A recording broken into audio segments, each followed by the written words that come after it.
Et nous finissons cette émission comme d'habitude avec l'œil de l'expert où nous allons mettre en avant un type d'actif à mi-chemin entre la collection et l'investissement. Je veux parler du daguerréotype et pour en parler, nous avons le plaisir d'accueillir sur le plateau de Smart Patrimoine Christophe Guery. Bonjour Christophe Guery. Bonjour. Vous êtes expert au sein de la maison de vente Milon qui a fait plusieurs ventes d'ailleurs de daguerréotypes. Est-ce que vous pouvez nous expliquer ce que c'est que le daguerréotype avant qu'on regarde quel comportement on peut en avoir en tant que collectionneur ou investisseur? Alors, très rapidement, le daguerréotype, ce sont les premières photographies, puisqu'on est en 1839, donc l'invention de la photographie, et ça va durer jusqu'à peu près 1860. Et c'est la première fois qu'on va pouvoir se voir en photo au niveau d'un portrait. C'est-à-dire que si vous retournez parfois le daguerréotype, il y a une étiquette où il y a marqué « ressemblance garantie, sinon remboursée ». D'accord. On est vraiment dans quelque Il fallait chose vendre l'idée de la photographie, quoi. tout à fait nouveau et on n'y croyait pas. Donc c'est le daguerréotype et ça a été une grande mode à un moment donné, donc dans ces années-là, où les studios faisaient, enfin les ateliers faisaient à peu près 5000 daguerréotypes par an. À peu près. D'accord. Donc c'est ces grands appareils photo qu'on voyait avec la grande chambre et ensuite c'était imprimé non pas sur du papier mais sur des plaques en fait. C'était une plaque de cuivre qui était recouverte d'argent, après qui est passée à l'iode. Enfin, il y avait toute une technique très précise, très longue. Un temps de pause qui allait de 4 minutes à 40 minutes. Donc c'est pour ça qu'on voit très peu de portraits de daguerréotypes où les gens sourient. Parce Bien que sûr. tenir un sourire pendant 4 minutes, ça devient difficile. Bien sûr. Et ça devient aussi un peu des raretés lorsqu'on voit quelqu'un qui sourit, par exemple. Aujourd'hui, les daguerréotypes sont complètement révolus, en tout cas dans un usage quotidien, mais il y a un marché de la collection de daguerréotypes, Christophe Guery. Je reprendrai, parce que c'est une phrase que j'ai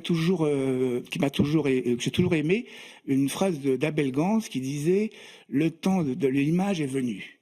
On est en 1920, donc après, et ça veut dire qu'effectivement, on a des images partout, etc., mais qui vont disparaître, parce que c'est des images numériques. On ne va pas les garder. Le daguerréotype, on est quand même dans les premières images qui sont uniques. C'est-à-dire que contrairement à la photo plus classique, on n'est pas sur des multiples, on est sur des photos qui sont uniques. Donc là, on est sur des biens beaucoup plus précieux au niveau de valeur, si vous voulez. Donc ça, c'est quand même très intéressant de faire ce point. Et qu'est-ce qui fait la valeur d'un daguerréotype? Qu'est-ce qui fait qu'un collectionneur se déplace aujourd'hui dans une maison de vente pour acheter le portrait d'un homme ou d'une femme du début du siècle avec qui il n'a pas forcément de lien particulier? Alors le problème de daguerréotype, c'est qu'on peut trouver des daguerréotypes autour de 50 €. Et moi, à travers l'étude, j'ai réussi à vendre des daguerréotypes autour de 500 000 €. D'accord. Okay. Donc il y a une grande marge. Donc il ne faut pas se tromper. Mais c'est assez facile en fait, parce qu'il faut choisir des choses qui sont des daguerréotypes qui sont rares. Et la rareté, c'est quoi? C'est finalement une prise de vue extérieure, c'est un personnage qui a dans les mains quelque chose un peu spécifique, soit par travers son métier, soit à travers une aventure qu'il peut avoir. Donc voilà, on va chercher des images qui sont rares dans l'image avant tout. D'accord, on va chercher des scènes quelque part, quoi. On va chercher aussi quoi, un témoignage historique ou pas forcément? On peut avoir un témoignage historique, bien sûr. Il y a quelques témoignages historiques. C'est beaucoup plus rare parce que le temps de pause étant quand même très long, les personnages disparaissent et ils deviennent des fantômes, c'est-à-dire ils disparaissent à l'image. Bien sûr. Ouais. Donc il reste quand même, mais il reste aussi des endroits qui à l'époque n'étaient pas visités. Je parle de l'Égypte, je parle du Liban, je parle de tous ces pays-là, de la Grèce, qui ont été parcourus par des grands daguerréotypistes et qui ont fait des images qui sont les premières images, les premières photos de ces endroits. On dit daguerréotypiste, c'est ça? Tout à fait, oui, et ça vient de Daguerre, qui est un inventeur avec Niepce de la photographie. Qu'est-ce qu'ils font les acquéreurs de daguerréotypes? On les achète avant tout pour les exposer parce qu'on a un lien avec l'œuvre, on les achète parce qu'on est passionné de daguerréotypes comme on a pu être passionné de timbre à un moment, ou on les achète parce que derrière on se dit que ça peut prendre de la valeur aussi, comme on peut parfois acheter certains tableaux ou œuvres d'art parce qu'on veut que ça prenne de la valeur? Alors, je pense que c'est d'abord un investissement plaisir. C'est sûr qu'il y a le collectionneur, mais tout collectionneur, à un moment donné, va toujours plus loin.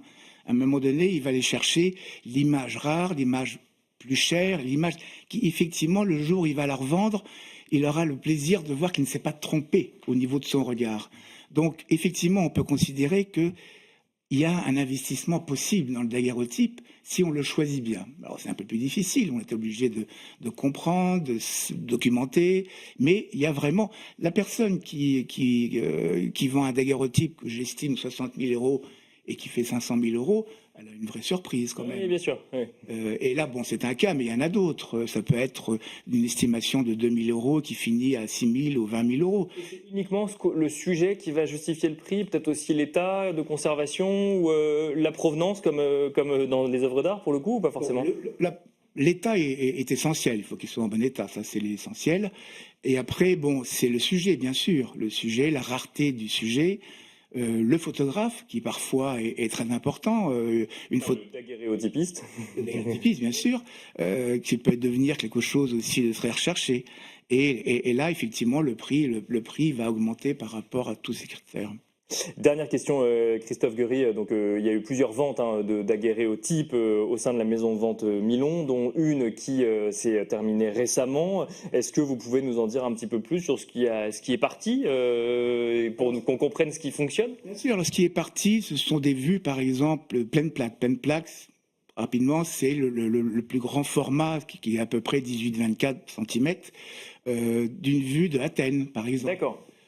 Donc d'une vue d'Athènes, on est quand même en 1850, donc on est quand même dans une époque où on ne se promène pas aussi facilement. Bien sûr. Et là, on prend une photo qui reste quand même une des premières vues d'Athènes, ou d'autres vues qui sont des vues. Alors là, on se retourne en France, on va voir des vues de Nantes, ou même, si vous voulez, des vues tout simplement des nus, qui sont aussi très artistiques pour l'époque, ou très en avance sur la photographie de nu pour l'époque.